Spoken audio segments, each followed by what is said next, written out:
Both the 2020 and 2021 district conferences have been virtual and online. Thus has changed how we do church and how we meet. Most of all, however, praise be to God, we've survived. About six weeks ago, during a district leadership team meeting, which took place the Saturday after Easter, I heard member after member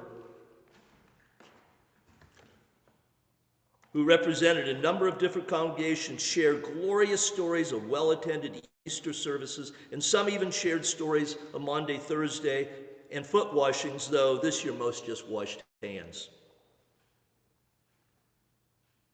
As I heard those stories again, I thought, praise be to God, we've done it. However, it hasn't been easy these last 2 years, and it's not completely over. Tonight, what we've put together is a presentation with panelists who will share how their congregation survived, and in some cases have even moved forward. Tonight's program is not intended to tell any congregation or congregant how they should be doing business, but more importantly, it's to offer hope and inspiration.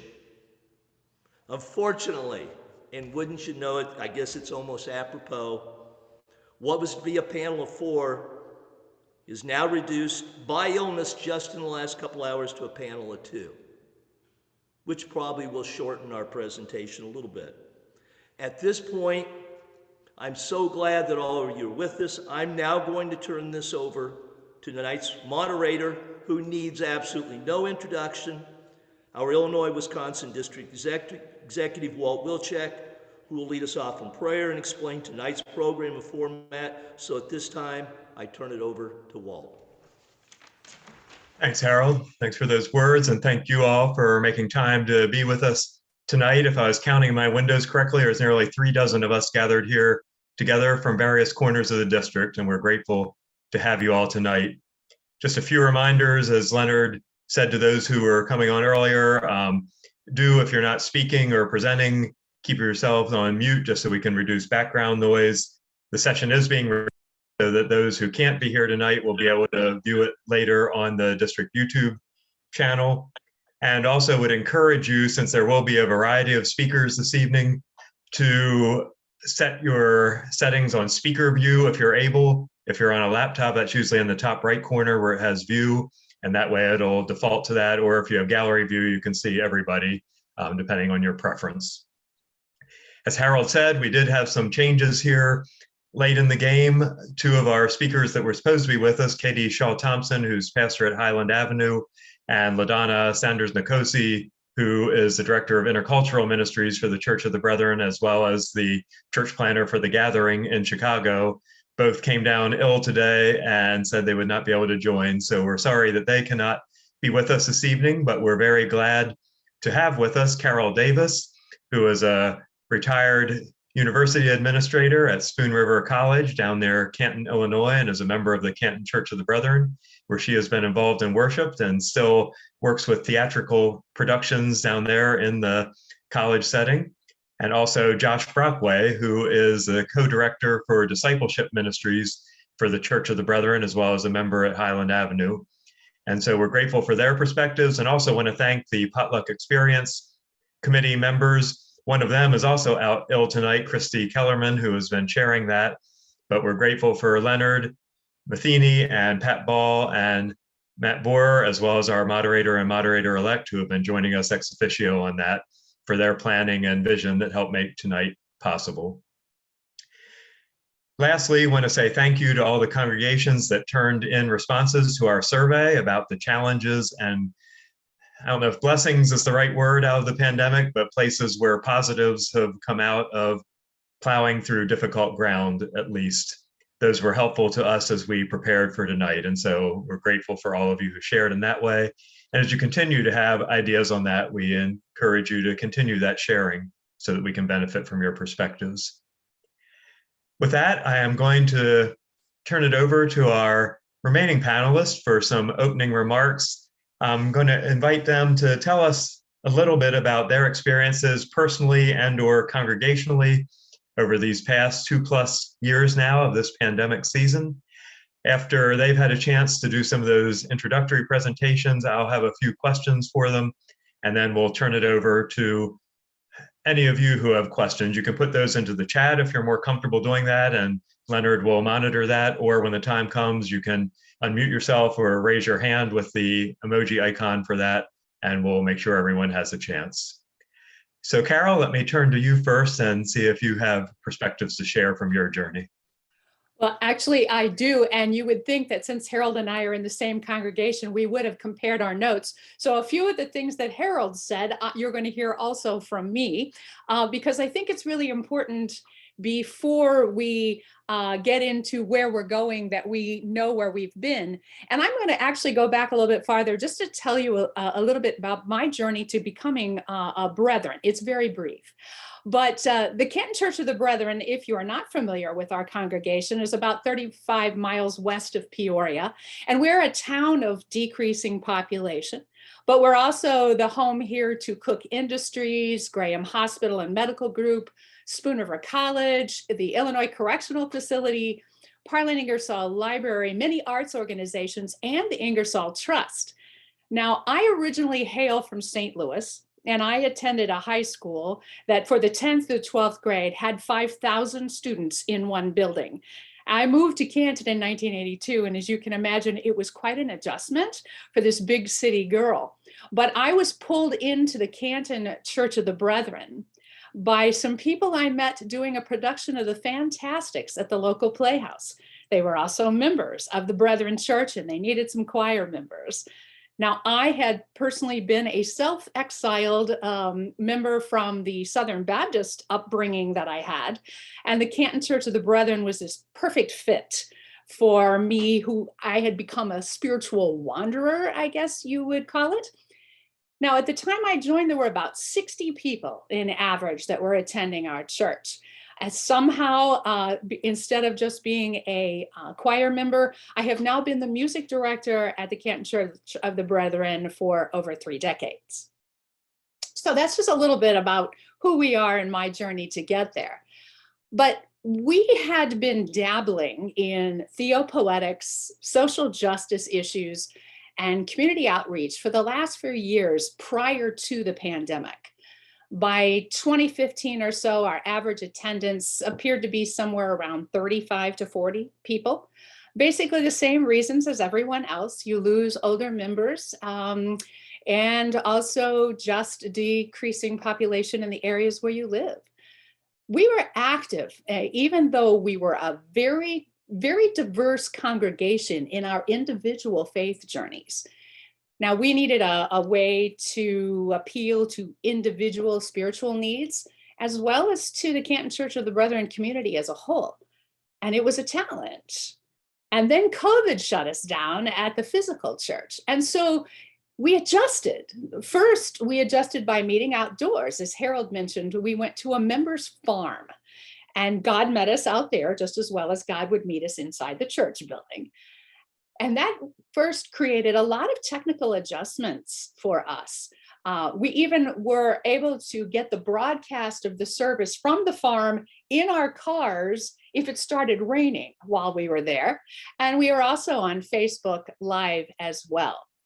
Then, of course, winter brought new challenges because we could no longer be outside. And so we moved to Zoom services. And not all of our technologically savvy people, or not all of us were technologically savvy, and our numbers dwindled again. And then we came back to our physical building with a mask mandate a few months ago. But some of our congregation were still not comfortable attending even then. So we brought our Zoom and our Facebook Live into the church back with us, and God continued to be there too. Now, we had so many challenges, but I will say one thing about the Canton Church of the Brethren. No matter what our challenges are, our determination has always been stronger. Not everyone has even come to try it all out yet, and we have lost some people. But we've also gained some faithful new members that come almost every week from towns outside of Canton because we offer Zoom and Facebook Live. So here is what we've learned so far, and that we have taken now into what we're calling post-pandemic, or at least emerging from. One thing is we cannot be all things to all people, but we should still try. Another is that traditional service aspects can indeed be blended with theopoetics and technology. We've learned that theopoetics offer new ways to approach individual differences in Christianity and theology by fostering and offering a safe environment for thought and discussion. We've learned that theopoetics can highlight scripture or social justice issues through song, poetry, public performance, theater, that's either original or borrowed, live or shown on video. We've learned that Pastor Kevin's Monday memos, which are emailed out and mailed out to everyone in our congregation, are more informative, spiritual, and far-reaching than Sunday morning bulletins. And we don't have those anymore. We've learned that when you do a lot of projection on a large screen at the front of the sanctuary, and if you're still looking at tiles, you can see that we have a TV screen in the front. We've learned that when you do that, people who traditionally sat all the way in the back of the church are now sitting in the middle. We've learned that we can involve so many more congregants in our very participatory services by asking them to read poetry, say prayers, read scriptures, do other readings, and by storytelling, whether they're physically present in the building with us or they're sitting with us on Zoom. We've learned that the participatory services make some of our more passive worshipers uncomfortable, but in 2 Timothy, we read, "Be ready to spread the word whether the time is right or not." We've learned that the long sustained sermon, well, it's gone. It's replaced by 5 to 7 minute homilies embedded within and highlighted by theopoetics and traditional hymns and holy scriptures. So our next step is to reach out personally for more input from those now attending regularly, and then to those we haven't seen for a while, because we've learned that to everything there is a season and a time to every purpose under heaven. And the last time I looked, we are still under heaven. Thank you, Carol. Appreciate those words. And let me turn now to Josh, if you have anything in the way of opening thoughts about your journey or the congregations or the church at large through the pandemic. Sure, thanks, Walt. So just a quick background. Besides serving on national staff for 12 years now, I'm also a pastor's kid and have pastored a small rural Church of the Brethren congregation and an urban Mennonite congregation. So in some ways, I eat, sleep, and breathe church life in strange ways. So you can pray for me in that regard. In the pandemic times, as some of us have called it, my experiences have been confined not just to my beautiful basement office here, but to the hearing of stories of pastors and some congregational leaders around the country, whether that's through text messages or Facebook message or emails or even phone calls. Like many of the responses that you'll hear about from the surveys that you all offered or your experiences through, congregations have wrestled with the question of what does community look like primarily, right? What does it look like when we can't be physically together? And for Brethren, that was even more striking and more pronounced when one of our key values, that is the together of peacefully, simply, and together, is actually a threat, right? Our value of community and presence to one another was something that was endangering us at the very same time as it was uplifting us.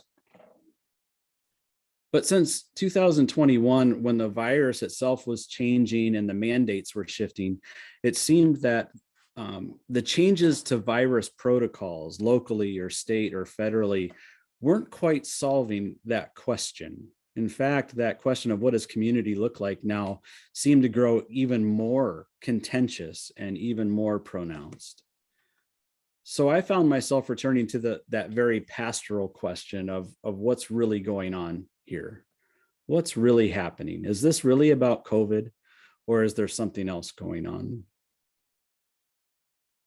We've not only had to ask, how do we gather, but we've stumbled into questions of what does it mean to come back?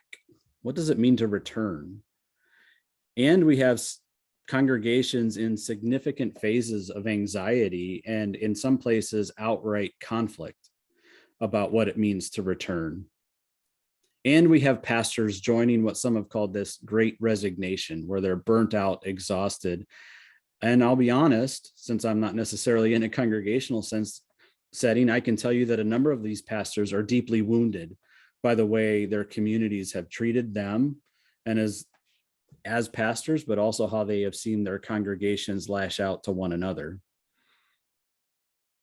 So I've come to understand that the pandemic has done as much revealing, probably more so than it's challenged.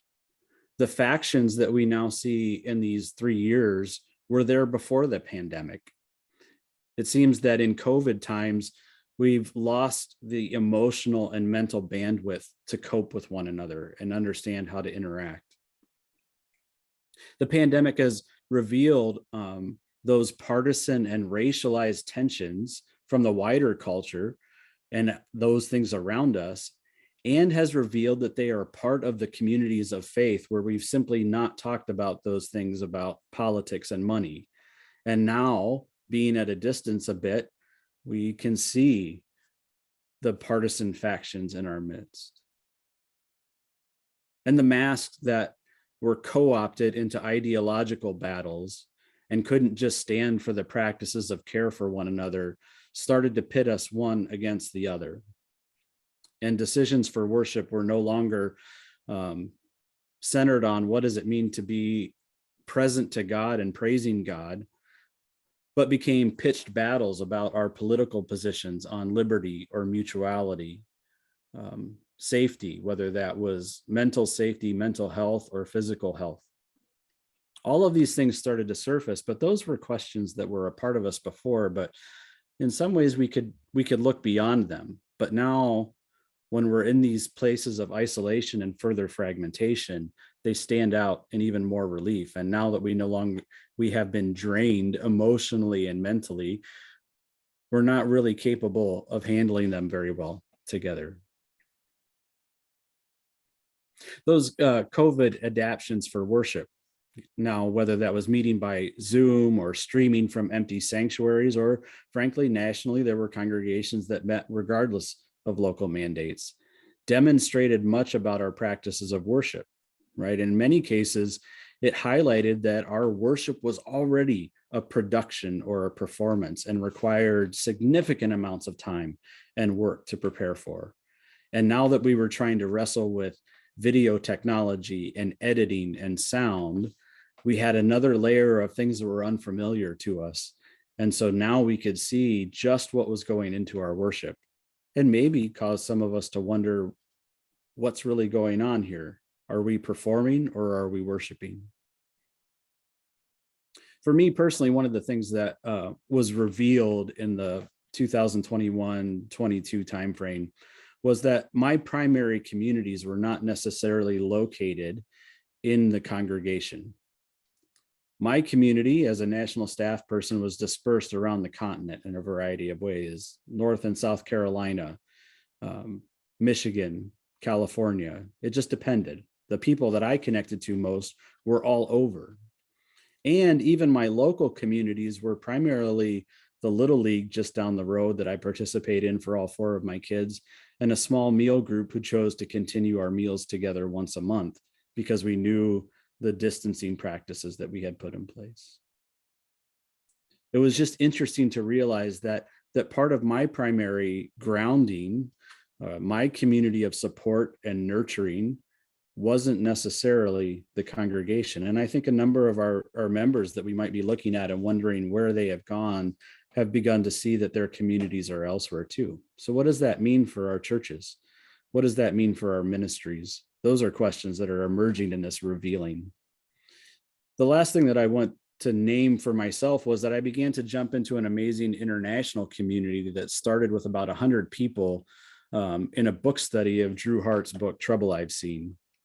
What they termed the subversive seminary of the inverse community, became a small group of prayer and support, and built around those practices of listening and prayer in a way that some places, as a number of these persons have named publicly, that their home congregations just didn't have. For instance, let me tell you one practice. Drew talks about the practice of stepping back so that others can step forward, right? So that me as a white male would first take a posture of listening so that women and people of color could speak from their experiences and their needs. It's taught me a new way of listening, but it also has fostered this deep community that has amazing prayer practices through apps called like WhatsApp. 3 or 4 chains that have 300 messages by the end of the day from all the people around the country talking to each other. And also weekly Zoom gatherings where they gather for prayer, for specific prayer needs during that time. And ironically, and also in financial sharing for people who have traumatic experiences and massive healthcare bills, of gathering close to $20,000 internationally in support of one another. The inverse communities has taught me or reminded me again that it's not necessarily the media, it's the practices. What is it that you do with these things so that you can name what it is that you're trying to create? Those practices have goals that we are trying to achieve, move ourselves towards. And so regardless of Zoom or streaming or in person or those kind of things, I found myself returning to the idea that community is based in the practices, not necessarily in the key thing that we do once a week.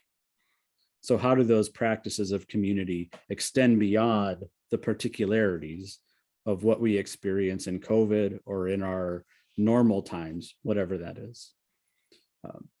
Those are just some quick thoughts that are scattered around, but emerge out of those questions of being together. So I hope that offers some reflection for you all in your times. Thanks, Josh. And let me ask a follow-up question on something you touched on there. One of the things that came up frequently in the survey results was the idea of connectedness, either folks treasuring it in new ways or missing it in this time, as you're alluding to there. And Carol, feel free to weigh in on this too, if you wish. But do you feel that the pandemic has fundamentally altered the way we are church together, or is it the same sort of thing, just with a new look? I think that it might be the same thing with a new look, but it also might just be revealing what we haven't named about ourselves to begin with, pre-pandemic. But I would also say that the other thing that our being together hasn't done very well is name how we are sent, right? So the emphasis on gathering has missed the fact that worship ends with a blessing or ascending, right? And so what does it mean when that practice then also disperses us again, right? That the centerpiece of our discipleship practice, that of worship, is both gathering and sending. So maybe some of our discomfort or our conflict is that we don't know how to send each other very well, or know what it means to be apart. And one of the things I noticed at the Easton Church where I was in Maryland through much of the pandemic, we kind of, like Carol was saying earlier, relocated worship outside for a number of months during the warmer weather. And it was interesting just watching our folks look around and become conscious of their neighborhood and those connections in a new way. And not that people from the neighborhood immediately started coming to our church, although we had some hover around the edges sometimes during worship, but you could start to see people kind of wave and pay attention, and folks from our congregation just looking around and seeing things in a new way. So I think some of those connections with the Jesus in the neighborhood emphasis, of course, it's been all over the denomination, might be a way that some of those connections came alive in new, authentic ways, replacing some of the ones that you're, I think, alluding to there, that were already frayed and we weren't noticing within our bodies sometime.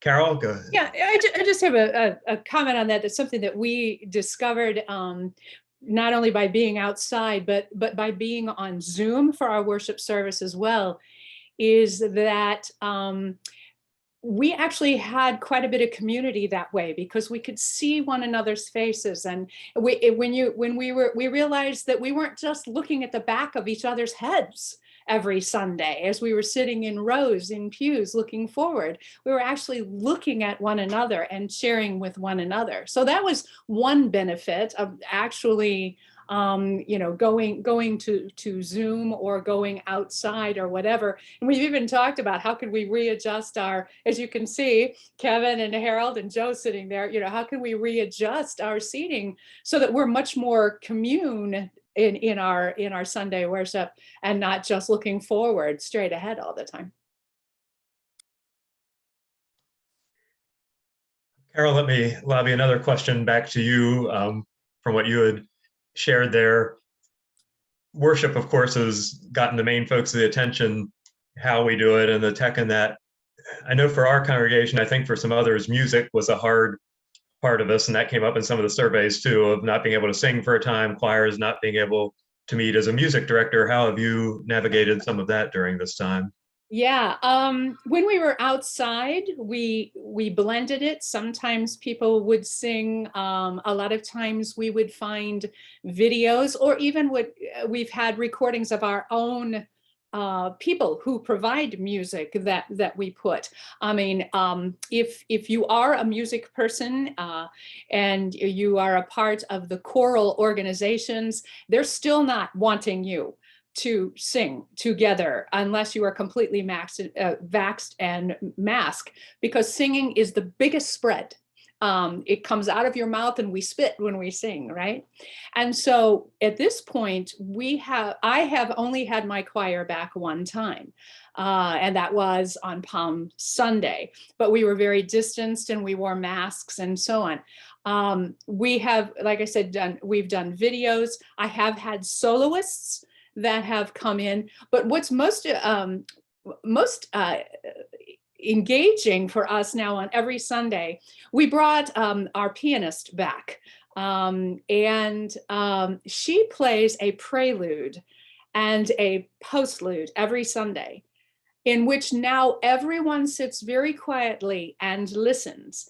And a lot of times, when the postlude used to come at the end of the services, when people started getting up and talking and walking away, it is now a very spiritual moment where we all sit very quietly and we become completely embedded in the music of her playing, and no one moves until that final piece. It's almost like a musical benediction in addition to the spoken. Yeah, we had an experience a little like that too with the handbell choir, in our case being the one that really stepped in when the vocal choir couldn't. And people always liked them, but they started playing more frequently, and you could just see people light up when they came in. We had an 85-year-old man that would go up to the balcony and record it with his phone every week, he said, so he could watch it again and again during the week. It's interesting how we become more attentive to some of those things we miss, find some new ways to appreciate. Question for either of you or others on our committee that might want to weigh in. Another thing I've heard a lot about and came up a bit in the survey too, the mental health aspect of this for folks. And this might be a question more appropriate for a pastor because they'd be involved with some of that care part. But for either of you or others on the committee, how have you seen churches dealing with that piece of the pandemic and its fallout?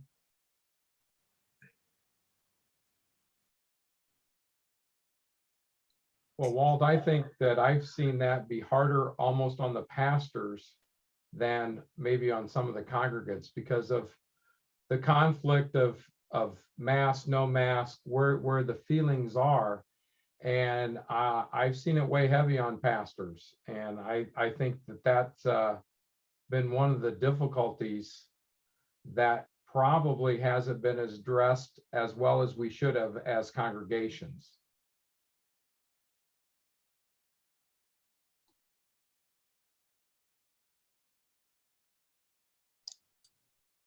I think in terms of, we're being with the people in your congregation that we kind of went more to a one-on-one, rather, obviously you couldn't do the large community gatherings anymore, and there's a couple of people that I do wellness checks on every so often just to see how they are, or what's going on in their lives and what we can do more in worship services and so on.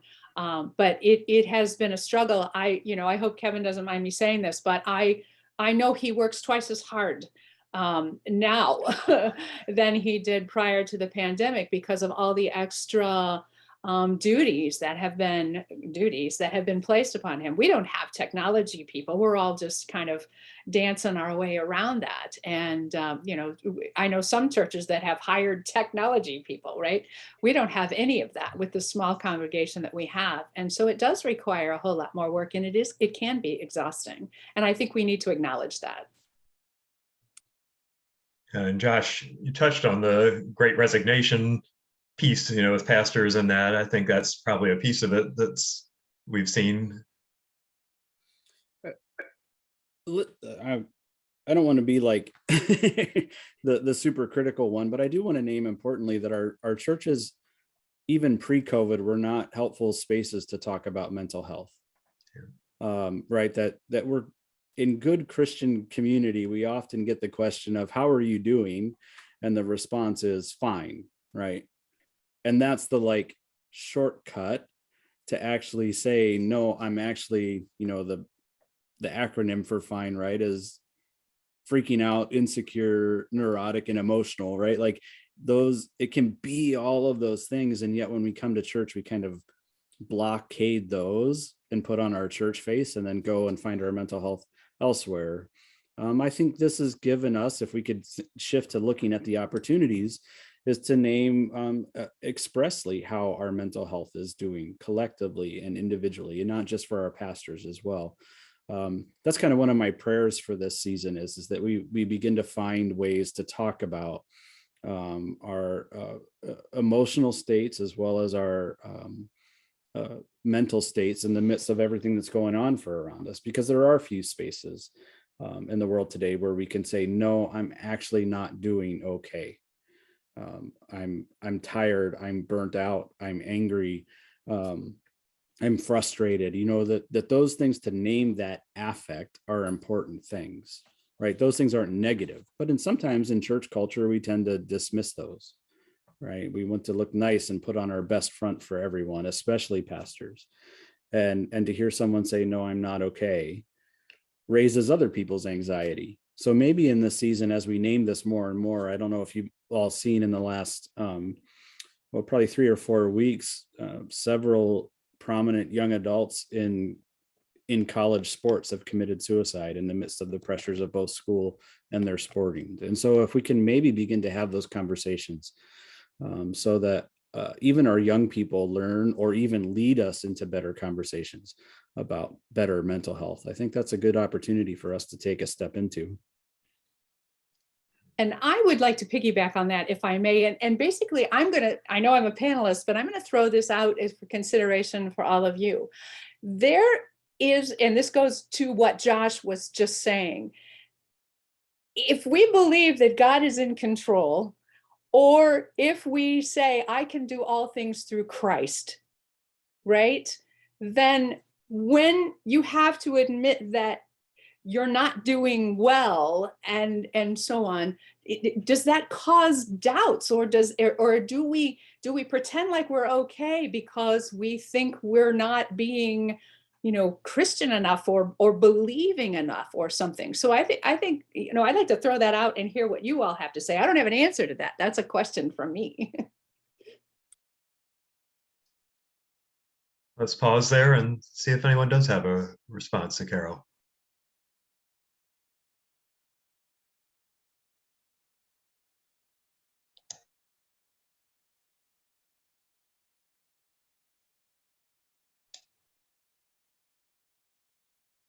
I'm not seeing any immediate. I'll invite you to continue chewing on that.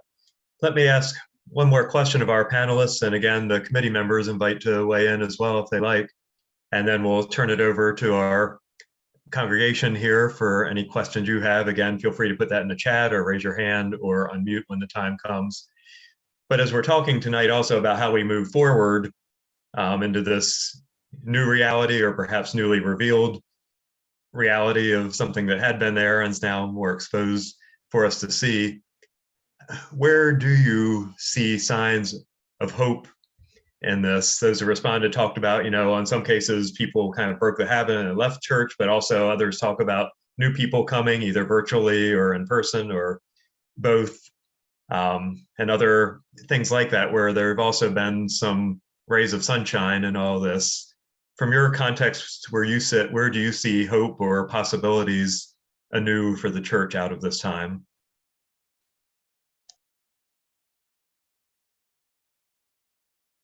Well, I'm also going to once again, kind of piggyback on something that Josh said earlier about how we've gone out into the community to reach for those areas of support and things. So maybe that is indeed an area of hope for us, is that we can go out into the community and finally, feel free to take our love, our concern, our feelings and so on, and share them with people that aren't necessarily just within our congregation, but people that we care about within those other groups in which we belong or we're connected to. Walt, can I weigh in for just a moment? Absolutely, please. I want to affirm what Carol and Josh both said. I'm a panel member. I go to the Highland Avenue Church, and I think there are a number of hopes that come out of, well, first, this process. Thank you for being a part of this panel. To everybody, Josh, Carol, for your presentation. It really is a very good presentation and very thought-provoking. But the hope of it all is that we're now at a cornerstone of where we can offer people community. We can offer people to come in and be part of a spirit of the Church of Christ as a larger group of support. We can offer people an ear to listen. We can offer people support if they're having struggles. We can also be a spiritual sanctuary, if you will, to allow people to be part of a collective that isn't necessarily judgmental, if you will, but giving them space to come in and worship and be a part of a loving community. I think there's all kinds of opportunity there because we've been isolated due to COVID. There's the possibility that we can get out and be part of people's support and love and life in a much more affirming way, because COVID has kind of locked us up. Just as an idea, the bigger question for me is not so much how many people we're losing, but how many people we're going to be able to reach and gain connectivity with in the future. I'm sorry for the music. My son is in the background. Not so much who we're losing, but who we can reach and gain that connectivity with to build a better church for all of us to move forward into tomorrow. That's where my hope lies. And so, again, thank you for the opportunity. Thank you all for being here. It's a brighter tomorrow, and we can choose to make it that way. That's kind of where I stand. So thank you all. Yeah, thank you, Matt. I thought you had just commissioned a musical score for your remarks there. So nice to have. My son is listening to Pirates of the Caribbean, so it was dynamic. There was a lot of dynamics in what I was saying. So.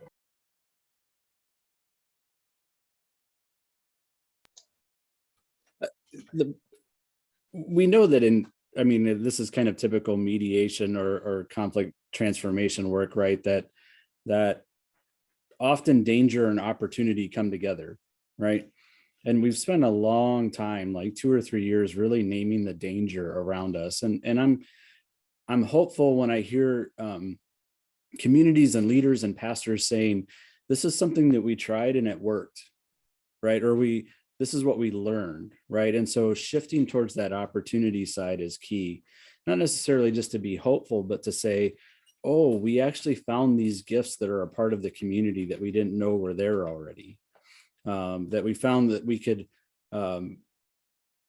use our young people to connect people through Zoom at different points, right? Like that gifts and creativity, as well as skills and talents, are marshaled to be really contextual discipleship communities, right?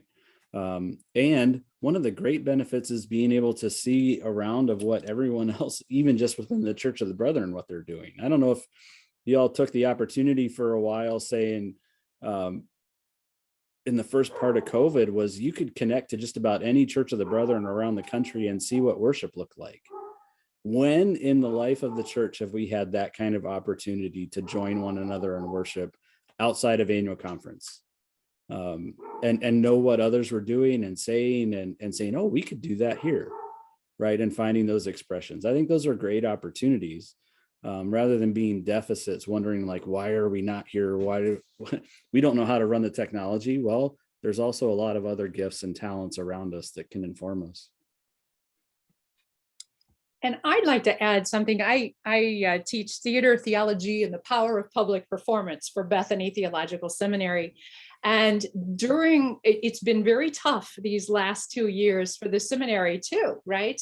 COVID's worked its fears and drains and all of that on the seminary. And yet, at this most recent graduation, there was a large number of students who successfully graduated and were able for the first time in 2 years to actually, when I graduated from Bethany last year, I wasn't able to attend. We did it all virtual, and some of it worked and some of it didn't work and so on. But this year, you could do both. But I guess my point is, the hope is that there are people still attending seminary. There are people that made it through these last couple of years with determination to continue to learn and spread and become pastors, or to become worshipful people in another way. So that's a hope right there. Yeah, what you said, Josh, there was a Sunday a few months ago where on a single Sunday, I participated with 3 different congregations that were hours apart. And it occurred to me at that time, a few years ago, there was no way I'd be able to do that. So it has brought connectedness for us in some fresh ways as well. Let me turn now to our good-looking congregation here and see if there are any questions that you might have for us, for Carol or Josh or for the committee members. Again, feel free just to unmute yourself or ask, or if you prefer, you can raise your phalanges on the screen there or put it in the chat.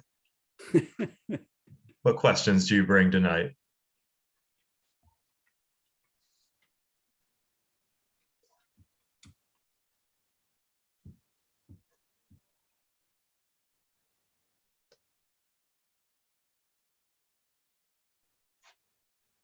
I don't have a question, but I do have a observation for myself.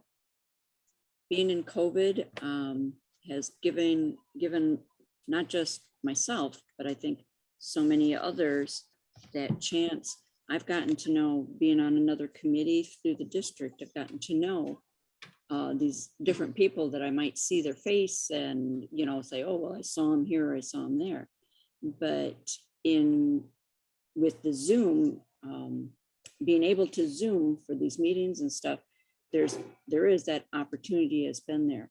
And it is, I think, a very, very big blessing for all of us to be able to participate and actually get to know and reach out to people, basically not just in our district, but across the nation. And that has just been a tremendous blessing for myself. And I hope for others that are involved with these things too.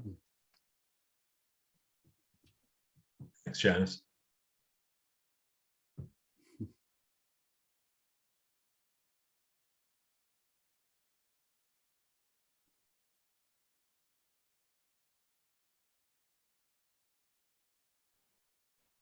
I don't want to put anyone on the spot, but I would particularly welcome any of the pastors among us tonight if you have reflections of what this journey has been like for you and your chairs. I know some of you have members who are part of this too, so feel free to share as you're able to share, but where have you found blessings and challenges in the midst of all of this, and where have you found sources of hope?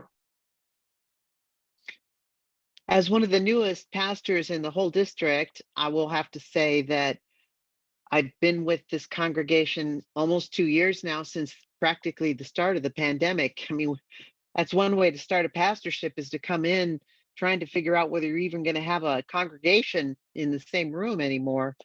Uh, one of the more ironic aspects of COVID for our congregation, which is Franklin Grove, by the way, Church of the Brethren in Franklin Grove, Illinois, was that our church was so large and our membership got so small through all the different kinds of attrition that you can imagine, that we could still meet because we could sit so far apart from each other. And we had a balcony, and we had a choir loft, and we had a downstairs that was piped, with all the same sound. So it's kind of an odd thing, but when I come to meetings like this and I listen to the struggles that all of you have had staying together and keeping together and worshiping together, the only thing that changed for us was probably for the first year we of the pandemic, we didn't sing, we hummed, and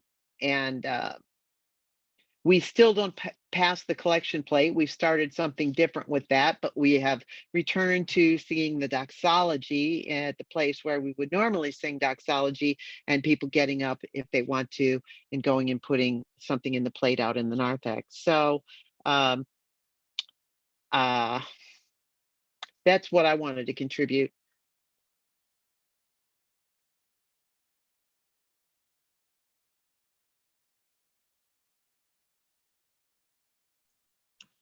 This is Dawn Blackman from the Champaign congregation.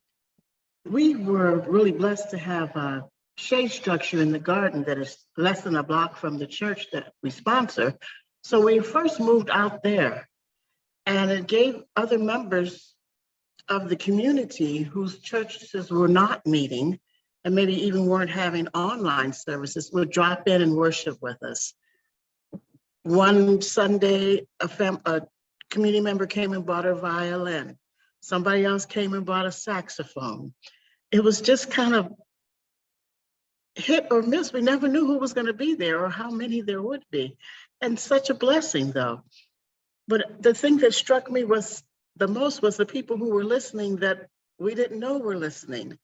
I went to a garage sale near the church, and the guy who was having the garage sale said, "Oh, I've got something that you need. Come look at this." And it was a loudspeaker system.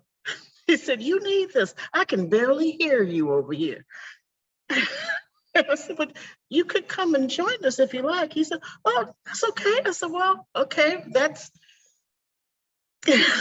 So he was listening, and we didn't know. And it reminded me that I was always taught as a child that you never know who's listening or who's watching. And so it just brings it home that we represent Christ to the people that see us. And so what we show to them and what they learn from us sometimes may be all they see of Christ. But I was just saying to one of my members here, COVID has gotten brethren out of the church building. And that was a good thing. We've always done bread and popsicle runs in the spring. Just load a cooler with popsicles and bread and walk up and down and talk to our neighbors when they start to sit out on the porches. And that we made that the basis of how we do our outreach. When we hear people say what the community needs, the bookmobile retired, so we put in a library. We have not increased our numbers tremendously, although we baptized 4 on Easter Sunday the last couple of years, each year. But our ministries, because we're small in number, people come and volunteer in our ministries. And at one point we had as many as 75 people in 1 month volunteering in ministries. So it's just doing church differently. And I think that COVID is making all of us look at different ways to be the church, because the church really isn't the building, but our buildings are very wonderful assets that God has given us to steward. And we have found a lot of ways to utilize it to serve in the community that shows the love of Christ as we are his hands and feet in our community.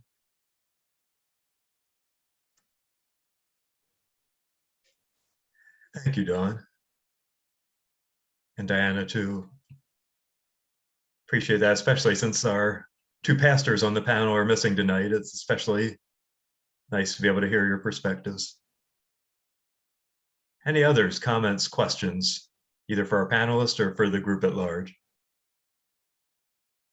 Yeah, Patty? There we go. Can you hear me now? Yeah, okay. Yeah, when Franklin Grove was talking, we're a small congregation too with a large building. So there was a time we didn't meet at all, but when we came back, we were very scattered and we hummed for a while. I remember I had to do, well, we went through a big transition. We were not only restructuring our commissions, we also got another pastor in the process. So there's a lot of new stuff going on. And I ended up having a bigger role than I thought. And I remember the first Sunday that I was doing worship leader, I was reading the rules and said, it doesn't say here anywhere that we can't hum. So that's what we did too. And now we've done recordings. I ended up being a Stauffer family recording studio. Joyce Person was our interim and she did a lot of that originally. And then when we got back our congregation the last few months, we kind of dropped that, but we still had members who were interested. So Jeff Davison, our new pastor, is now doing that. And we're recording on Sundays during the service.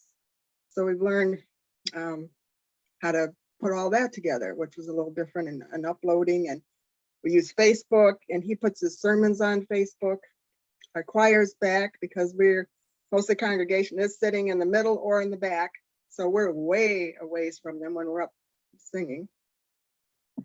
And I guess the biggest thing that's come out of the whole process is that when they restructured, they wanted a younger group of people to be a leadership.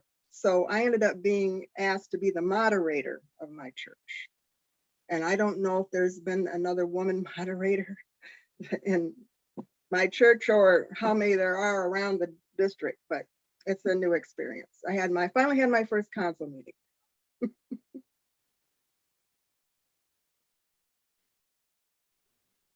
I will comment about the music thing too. We have been putting all of the words to the music up on our large screen as well. And not very many people in our church read music. And so they have stopped using the hymnals and started using the screen, which is another reason why they've moved closer up to the front. Those of us who read music, it's hard for us not to look at notes and that sort of thing. But when the majority of the people, know the tunes, but they need the words, we put it on the large screen, and that's worked really well too.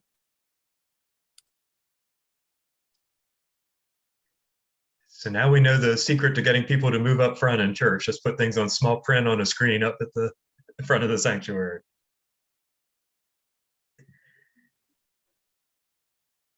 I don't think that would work at Franklin Grove. I have one or two people that say if they have to move from their back seat pew, they're not coming back through the front door. So they get to sit wherever they want. And that's funny Diana mentions that, because we had one person in our congregation that had said that as well and is now sitting in the middle of the church. So, but it took like 10 years. I'm not going to force anybody to move. Oh, no, we didn't either. The door. Yeah, no, we didn't either. I have a question for those of you who've been in this district for a long time. When you would normally get together for this district potluck where there would be actual food and mingling, about how many people would come on average? We've had as high as 150 in the early years, and of lately 60 to 80.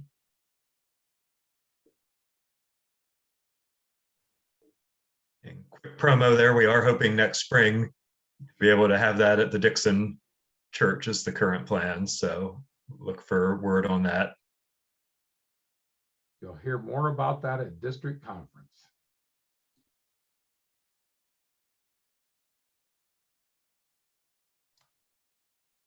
Any other questions or comments this evening? I'll chime in a little bit, Walt. Sure. Carol and Harold both talked about what we've done here in Canton, and I just want to say it's been a team effort, and there's been several people that have been involved in trying to learn new technology and trying to understand what we do in terms of relationships and how we work with each other, how we deal with some of the difficulties that we're going through in terms of relationships. So it's not just myself as the pastor trying to deal with all this. There's been a tremendous team effort. When we first went into the pandemic, there was a group in the congregation that kind of came together organically in my mind, and we began to work on developing the worship services and planning those and getting some material that helped us immensely in putting worship services together, especially with the around what Carol talked about, the theopoetics and how we're doing that. So it's been very, very beneficial to have a group of people do that. Talk about the mental health piece too. I've been extremely fortunate in this congregation to have people who ask me on occasion, how are you doing? And they don't let me get by with saying fine. They push me a little bit to say, you know, how are you really doing? And that has been extremely helpful, and I truly appreciate that. And even some that are younger than me who will stop me once in a while and say, how are you doing, Kevin? So that's been a real plus. Yeah, it's been probably the toughest 2 years of my ministry, these last 2 years, but without the people around me, the support group here at this congregation, I might have been part of that great resignation. So I really appreciate the people here at the congregation.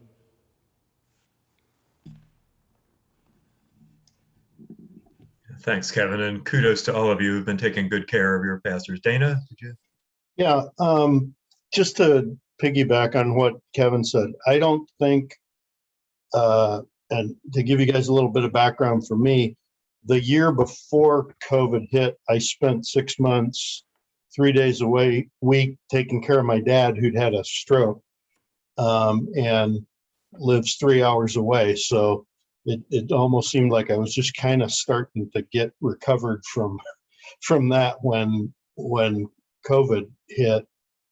And the 2 years of COVID that we've gone through has been in many ways the hardest 2 years of ministry because of some of the conflicts and some of those kinds of things within the congregation. And sometimes I think as pastors, we take that far too personally than we should. I mean, it's people frustrated. I mean, everybody in the congregation is having the same struggle we're having. And sometimes just because we're in the front, we get, you know, we hear about it. But at the same time that it's been the hardest 2 years, I don't know, and this is no knock on the prior 16 years that I've been in Peoria, but I don't know that I've ever felt at the same time that it was hard. I don't know that I've ever felt that people had my back more than in the past 2 years at the same time. So, and at the same time that you're kind of hearing people's complaints and sometimes they're not coming in the nicest ways, just the fact that I felt like people had my back, and I've shared this with Walt, and I've shared it with some other people that have done some questioning about how pastors are doing. That it's kind of an interesting dynamic that at the same time it's really hard, you're also feeling very cared for at the same time.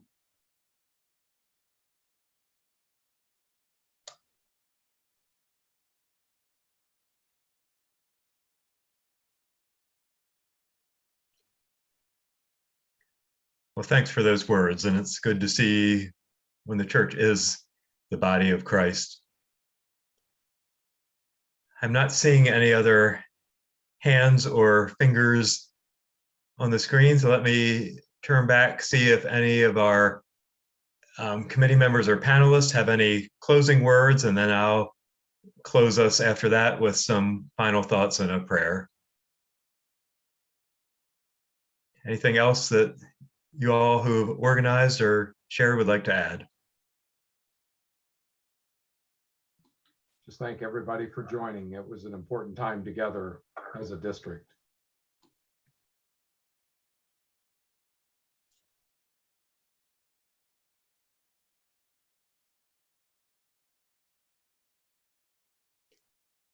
Well, then, in the spirit of the God who promised the people a future filled with hope, and with these words of hope and opportunity humming in our hearts this evening, let us come to God in prayer. Dear God, we are indeed grateful for this opportunity to be together this evening. We are grateful for technology like this that lets us be together as the body of Christ across the miles, and especially for the way it's facilitated worship and other ministry during this time.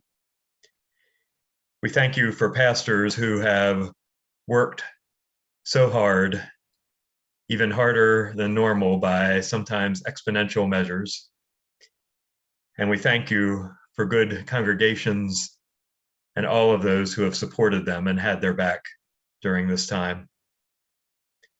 We thank you for new ways of being church, new ways of being cognizant of our communities, for eyes to see what perhaps this has revealed to us in ways that we hadn't seen or hadn't wanted to see before.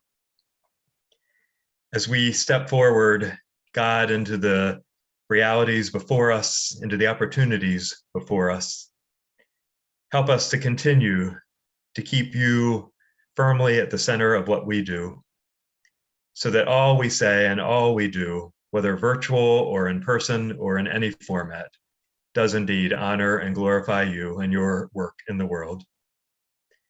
Together we pray. Amen. Thank you all again for joining us. Would remind you this will be put on the district YouTube eventually for those of you who want to watch it in reruns or to pass it along to members of your congregation or others who are unable to join us tonight. Thank you again to our Potluck Experience Committee for doing the visioning and logistics for this. And thank you especially to our remaining panelists this evening, Josh and Carol, for their sharing tonight and being with us, and our prayers with Christy and with LaDonna and with Katie as they heal from illness and setbacks of various kinds here in the days ahead. Thank you for all that each of you do, and may God bless you and all of the work of our district in these days ahead. Go in peace.